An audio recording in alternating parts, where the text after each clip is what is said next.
What if the biggest AI disruption is not jobs, companies, or productivity? What if the real disruption is much more personal? What if AI is going to expose how much of your life was never designed around your growth, your clarity, your creativity, your health, your relationships, or your actual human potential? Because that is the conversation we need to have. Most people are still discussing AI as if it is just another workplace tool. Will it write emails faster? Will it replace coders? Will it automate reports? Will it reduce headcount? Will it help companies save money? Yes, those things matter, but they are not the deepest story. The deeper story is this. AI is entering a world where human life has been organized for centuries around survival, employment, consumption, competition, status, institutional approval, and fear of falling behind. And now, for the first time, a large-scale intelligence tool is beginning to reduce the need for many forms of forced human effort. That changes everything, because once intelligence becomes more available, many old gatekeepers start losing power. Once learning becomes more personalized, traditional education loses some of its monopoly. Once creation becomes cheaper, publishing and media lose some of their control. Once execution becomes faster, large organizations lose some of their advantage. Once individuals can research, write, design, build, automate, analyze, plan, and communicate with AI support, the old dependency structures begin to weaken. And when dependency weakens, control weakens. That is why AI is not just a technology story. It is a human sovereignty story. For decades, the average person was trained to accept a very narrow model of life. Study so you can get a job so you can pay bills so you can survive long enough to retire when your energy is mostly gone. And somewhere in between, consume enough to feel rewarded, compare enough to feel inadequate, and stay busy enough to avoid asking whether this was ever a meaningful design for human life. That model is now under pressure. Not because people suddenly became philosophical, not because everyone woke up one morning and rejected the system, but because technology is making the old assumptions weaker every month. If AI can help you learn a skill without waiting for a formal course, the old education model is under pressure. If AI can help you start a business with less capital, the old business entry model is under pressure. If AI can help you write, code, design, research, plan, organize, translate, edit, build, the old institutional permission model is under pressure. If AI can help one individual do what once required a department, then the balance of capability begins to shift. This is not theoretical. This is already happening. A student can learn faster. A creator can publish better. A small business owner can operate smarter. An engineer can troubleshoot quicker. A professional can reduce repetitive work. A parent can support a child's learning. A freelancer can compete with larger teams. A local community can organize resources better. An individual can finally turn raw ideas into real execution. That is the practical side of AI improving individual lives. But there is also a deeper side. AI will force us to separate work from worth. And that separation is overdue, because the old economy did something very damaging. It told people that their job title is their identity. It told people that income is worth. It told people that productivity is value. It told people that busyness is importance. It told people that exhaustion is ambition. It told people that compliance is professionalism. It told people that credentials are intelligence. And slowly, people started believing it. You may have believed it too. You may have measured yourself by your salary, your designation, your company name, your social status, your network, your resume, or your ability to keep up with pressure. But none of that is your being. Your job title is not your being. Your salary is not your being. Your education is not your being. Your productivity is not your being. Your social media profile is not your being. Someone else's opinion of you is not your being. These things may describe your position inside society, but they do not define who you are at the deepest level. Your being is the inner center from which you feel, choose, create, discern, relate, and live.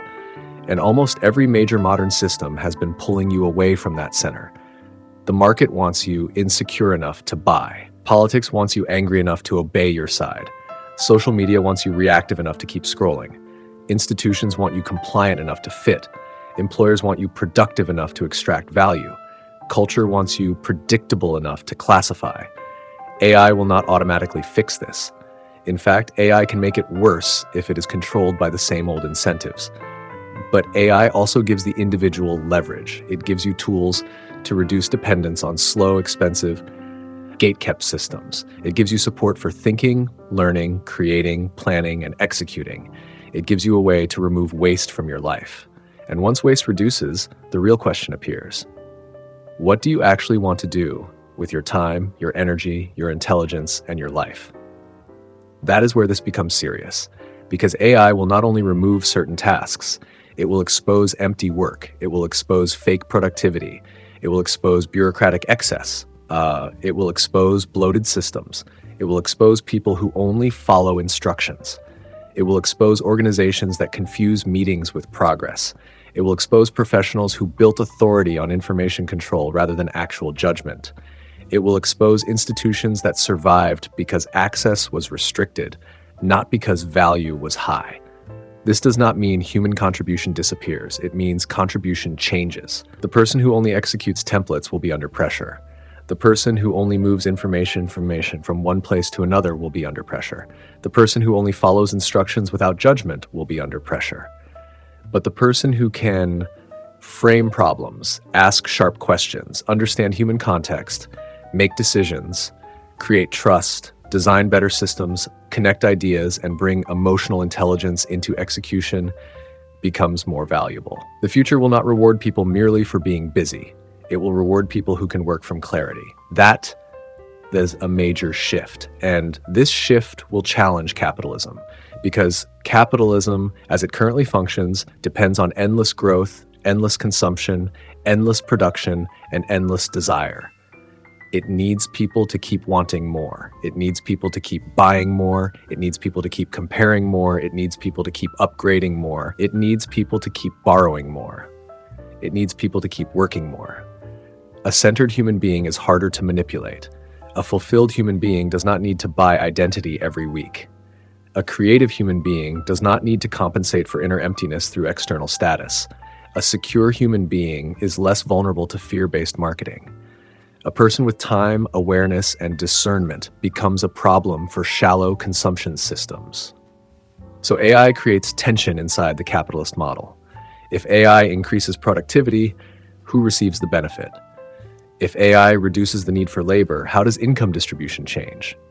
If AI makes creation cheaper, does it create opportunity or just more noise? If AI gives individuals tools, but ownership remains concentrated, does it liberate people or deepen extraction? These are not abstract questions. These are the questions that will shape the next decade. The old model says human beings must earn the right to live decently by continuously selling their labor. AI makes that model harder to defend when machines can perform more productive functions. At some point, society will have to ask a direct question. If technology can create more abundance, why should human life remain organized around artificial scarcity? But let us be clear, the failure of capitalism does not automatically validate communism or authoritarian state control. State-controlled systems have their own problem. They often speak about collective good while suppressing the individual. They centralize power. They restrict thought. They monitor speech. They punish dissent. They turn citizens into political units. And AI will expose those weaknesses too, because creativity does not grow under fear. Innovation does not thrive under censorship. Human intelligence does not fully open inside surveillance. You cannot command genius into existence. You cannot censor your way into innovation. You cannot build a creative future by making people afraid to think. So the future is not a simple choice between market control and state control. Both are old models. One reduces the human being into a consumer worker. The other reduces the human being into a political unit. One manipulates through desire, the other manipulates through obedience. One monetizes insecurity, the other suppresses sovereignty. Neither is enough for the age we are entering. The next model must be built around human flourishing. That may sound idealistic, but it is actually practical, because most people do not want a meaningless life. Most people do not want to be useless. Most people do not want to sit idle forever. What people want is relief from pointless pressure. They want time to think. They want space to create. They want healthier relationships. They want work that does not destroy their nervous system. They want learning that is relevant. They want communities that are not built only on comparison and competition. They want a life where their inner being is not constantly sacrificed to external survival. AI can support that shift if used correctly. It can help individuals learn faster. It can help people build faster. It can help people express better. It can help small businesses operate better. It can help local communities coordinate better. It can help creators, engineers, educators, designers, farmers, healers, researchers, parents, students, and ordinary citizens access capabilities that were once locked behind institutions. But direction matters. If AI is used only to increase corporate margins, replace labor without social redesign, manipulate attention, deepen surveillance, and flood the world with low-quality content, then it will not liberate humanity. It will intensify the worst parts of the old model. That is why mature AI adoption is not blind adoption. It is conscious adoption. Use AI to remove waste, not responsibility. Use AI to accelerate learning, not avoid learning. Use AI to clarify thinking, not replace thinking. Use AI to create better work, not more empty output. Use AI to become more human, not less human. That distinction matters because there is a real risk here. AI can support intelligence, but it can also make people passive. It can support creativity, but it can also create endless imitation. It can increase access to knowledge, but it can also make people intellectually lazy. It can reduce friction, but it can also reduce patience. It can support self-awareness, but it can also become another distraction layer. So the question is not just whether you use AI, the question is how you use it. Do you use it to think more clearly or to avoid thinking? Do you use it to build capability or to fake capability? Do you use it to create signal or to generate noise? Do you use it to express your own intelligence or to imitate what is already everywhere? That is the individual test of the AI age, and social media will face the same test. The current social media model is built on attention capture. It rewards outrage, insecurity, tribal conflict, status anxiety, shallow performance, emotional reaction, and addictive scrolling. It does not primarily care whether you become wiser, healthier, more creative, or more connected. It cares whether you stay engaged. AI-generated content will make this problem impossible to ignore. If platforms continue rewarding manipulation, digital life will become unbearable. People will drown in synthetic noise, recycled opinions, fake expertise, emotional bait, and engagement farming. The only sustainable direction is algorithmic recalibration toward trust, usefulness, creativity, human depth, local community, learning, and real-world value. The future of content cannot just be more content, it has to be better signal. And that brings us back to the individual. Because AI will multiply options. You will be able to create more, learn more, publish more, build more, automate more, and explore more. But more options do not automatically create a better life. Without inner clarity, more options create more confusion. AI can help you move faster, but it cannot decide what is worth moving toward. That is your responsibility. This is where values become practical. Compassion matters because technology without compassion becomes extraction. Love matters because creation without love becomes mechanical. Balance matters because acceleration without balance becomes burnout. Knowledge matters because access to information without learning becomes noise. Understanding matters because intelligence without human context becomes cold. Beauty matters because efficiency without beauty creates lifeless systems. These are not decorative ideas, they are design principles for the next phase of civilization. The quality of individual life will improve when AI reduces friction and expands capability. But life will improve deeply only when human beings become clearer about what they are using that capability for. That is the real challenge. The coming years will not simply ask, can you use AI? Almost everyone will use AI. The sharper question is, can you use AI without losing yourself? Can you use it without becoming lazy? Can you use it without outsourcing your judgment? Can you use it without flooding the world with noise? Can you use it without becoming another optimized machine inside a broken model? Because the goal is not to become more productive inside a life you never chose.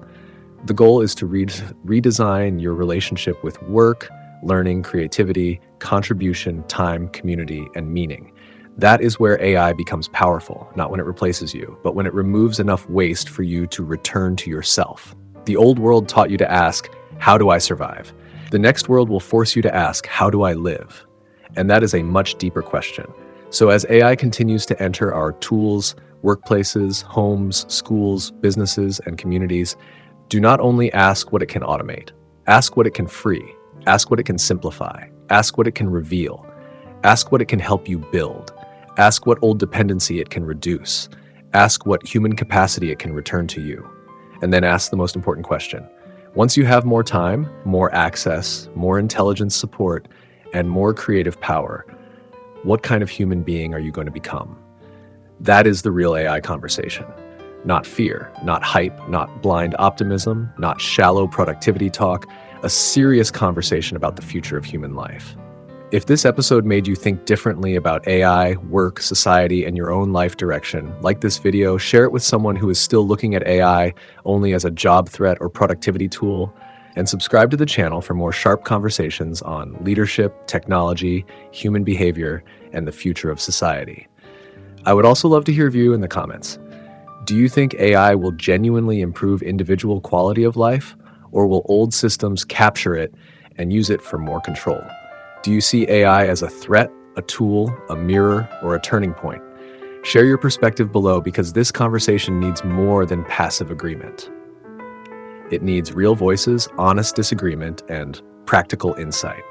And follow me on LinkedIn newsletter, where I expand these ideas into deeper long-form reflections on AI, leadership, human behavior, governance, creativity, and the future of meaningful work.